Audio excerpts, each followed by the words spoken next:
Prince Harry versus the tabloid publisher. The King's son is questioned over his ex-girlfriend and his time at Sandhurst.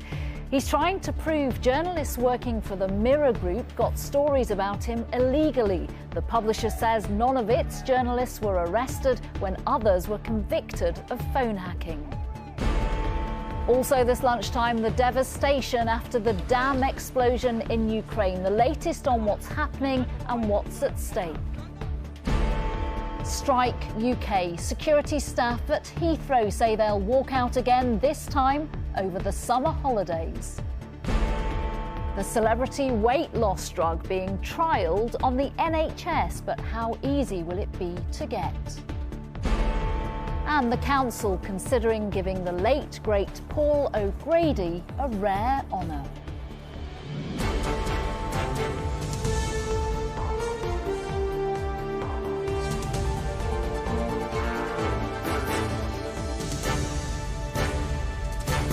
This is the ITV Lunchtime News with Nina Hossain.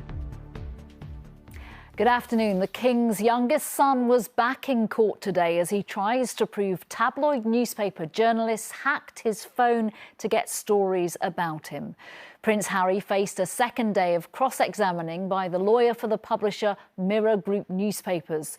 The group's lawyer, when referring to stories about Prince Harry's former girlfriend Chelsea Davy, told the judge News of the World reporters were convicted of phone hacking, but no Mirror journalists were arrested at the time of the police investigation.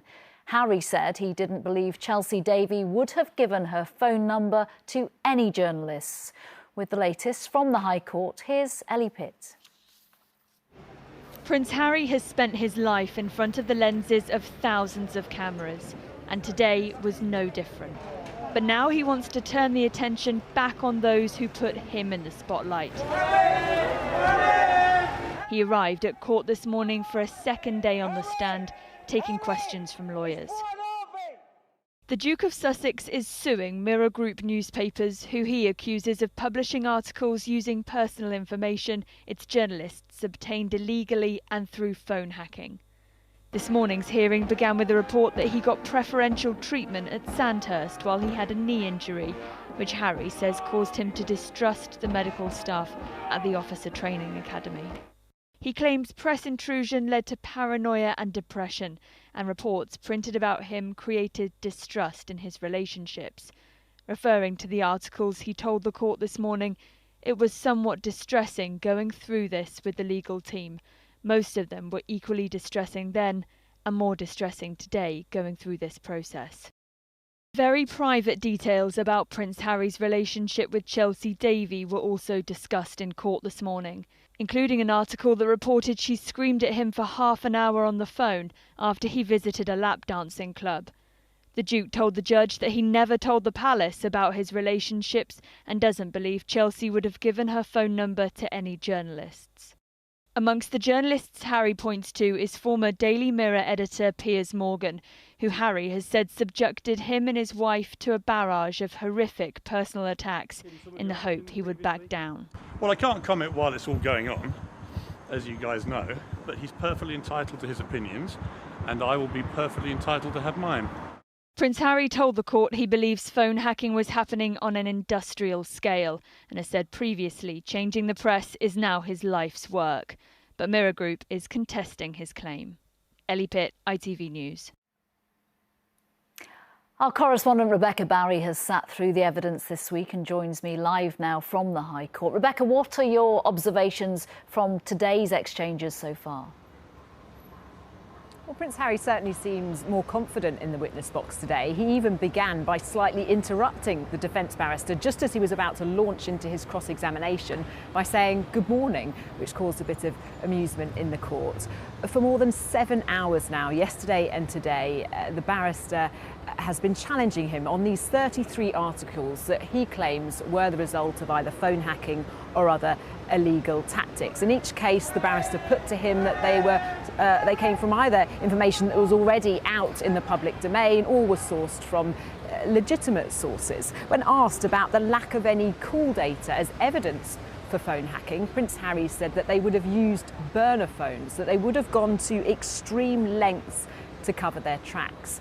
When discussing that article you heard in that report about Prince Harry visiting a lap dancing club and his ex-girlfriend Chelsea Davy allegedly screaming down the phone at him for half an hour, Prince Harry said that it was suspicious that Mirror Group journalists had his girlfriend's number, claiming that they could have accessed her phone bills.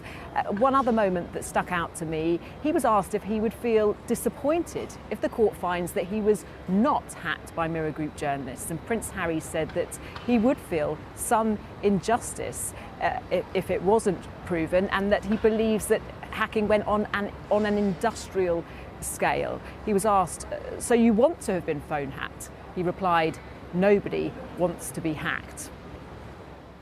Rebecca Barry at the High Court, thank you very much. And there is continuing coverage of Prince Harry appearing at the High Court on ITVX. Just scroll down to the news section to find it. To the latest on the incredible impact of the dam explosion in Ukraine now. Water levels are still rising and a major emergency operation is still trying to rescue people from the flooding. President Zelensky says hundreds of thousands of people are without normal access to drinking water. Ukraine has blamed Russia for the attack, which has brought a dramatic new dimension to the conflict. Our political correspondent Carl Dinnan has the latest. Invasion, war and now flood. The people of Kherson have suffered them all, and the water is still rising. Here, a rescue truck has itself been overcome. The rescuers have to be rescued, along with the people they had come to help and their animals. Like many other people, Svetlana had tried to wait it out. I kept sitting, hoping that I could stay, she says. Then the water began to run with such force that my son got a boat from a neighbour and we got out. In Ukrainian-controlled Kherson, nearly 2,000 houses have been flooded and almost 1,500 people evacuated. But the governor says it's likely to get worse. The intensity of flooding is slowing, he says, but because of the substantial damage to the dam, the water is still coming. We think the level will increase by another metre over the next 20 hours. New satellite images show the area is now inundated with floodwater from the vast reservoir unleashed by the destruction of the Kakhovka Dam. There is no conclusive evidence as to who is responsible. The Russians blame the Ukrainians and the Ukrainians blame the Russians. Around 3 o'clock in the morning, Russian forces detonated the dam and machinery hall of the Kakhovka hydroelectric power station. This act of terror resulted in a breach of the Kakhovka reservoir, unleashing a torrent of water down the Dnipro River. And it's adding to an already dire situation. No sooner had these people reached dry land than they were having to take cover from the shelling. As the rescue effort continues, so does the war. Carl Dinnan, ITV News. Next this lunchtime, could your summer holiday be at risk of getting off to a bad start? Security staff who belong to the Unite union have announced new strikes today over pay. They'll walk out at Heathrow Airport for 31 days in total, just as many people have planned to jet off abroad. Our consumer editor Chris Joy is here. What impact is this likely to have then? Well, just the very headline facts give you an idea of the sheer scale of potential disruption here. We're talking about 2,000 security guards. We're talking about Britain's busiest airport and the very busiest period of summer travel. Anybody that's got any holiday plans involving Heathrow will want to know the dates. Let me put these up because what's interesting is that in the 31 days we're talking about here included are the Eid festival in June, the school holidays beginning at the end of July, And then at the end of August, we've got the August bank holiday period, all blockbuster for incoming and outgoing travel. So you can just see the potential for disruption here. This involves Terminal 5 and 3, as well as what they call campus security, which is Heathrow checking its own staff and vehicles. And what's very significant now is that for the first time, Terminal 3 is involved in this long-running dispute. Terminal 3 serves airlines like Virgin and Emirates. The union is describing this as a major escalation. OK, an escalation. What hopes of this dispute getting resolved then? Well, the union has rejected a 10.1% pay offer. They say that's below inflation. Heathrow rejects that, saying that actually inflation is more like 8%. Heathrow is saying that when walkouts happened in May, there wasn't the disruption that the union expected. They say they've got very firm contingency plans and talks continue, so there is some hope of resolution. All right, Chris Choi, thank you very much. Thank you. Still to come, the church food bank raided by robbers for the third time. And the hometown honour for Paul O'Grady.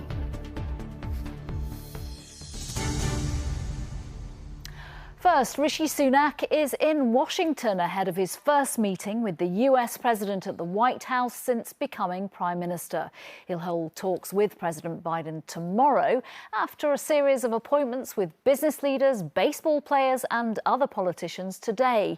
Our Deputy Political Editor Anushka Asthana is travelling with the Prime Minister and joins me now. A big trip for Rishi Sunak. What can we expect? Well, as you just said, it's a packed couple of days. He landed here last night. The main event, of course, is going to be that bilateral meeting with President Biden tomorrow. But he'll be spending a lot of time behind me here on Capitol Hill today, meeting those politicians that you mentioned. And then tonight, that baseball game, the Washington Nationals against the Arizona Diamondbacks. Apparently, there's a ceremonial first pitch, and there was some chat about the Prime Minister himself throwing the ball. He insisted on the plane last night. He was never meant to do that. Instead, a veteran from the UK will do that. Mr. Sunak said he was more of a cricket man. But look, in terms of the big issues that are going to be on the table when he meets President Biden tomorrow, clearly Ukraine is going to be absolutely key. Talking about what you've just hearing about the destruction of that dam. When we spoke to Rishi Sunak about this on the plane, he said the intelligence services still weren't sure what happened, but if it was deliberate, he said it would be a new low for Russia. They'll be discussing the humanitarian response. But the big thing he really wants to talk about here is artificial intelligence. We've had huge warnings over recent months from the creators of AI who say they themselves can't control these things. And they warn that it could even lead to the extinction of humanity. Rishi Sunak wants the UK to be a global leader on this, to hold a summit, to set up a global regulator, to have a research centre. The challenge for him is that the US is already in talks with the EU about this, and they already have a code of conduct they want Britain to sign up to. Anushka Asthana, thank you very much. Thank you. The Vatican has announced the Pope has been admitted to hospital for surgery. The 86-year-old is being treated for a recurrent and painful constriction of the intestine. 2 years ago, the Argentinian had part of his large intestine surgically removed. The treatment at Rome's Gemelli Hospital follows a checkup yesterday, although the Pope did carry out his Wednesday morning address as usual today before being admitted. He's expected to stay in hospital for a few days. Back here, thousands of patients across England could be offered a new weight loss drug that the government has described as a game changer in the fight against obesity. GPs could soon be able to give patients the drug Wegovy after a 2-year pilot scheme of the so-called skinny jab was announced today. Martha Fairley is here to explain, first of all, how does this jab work?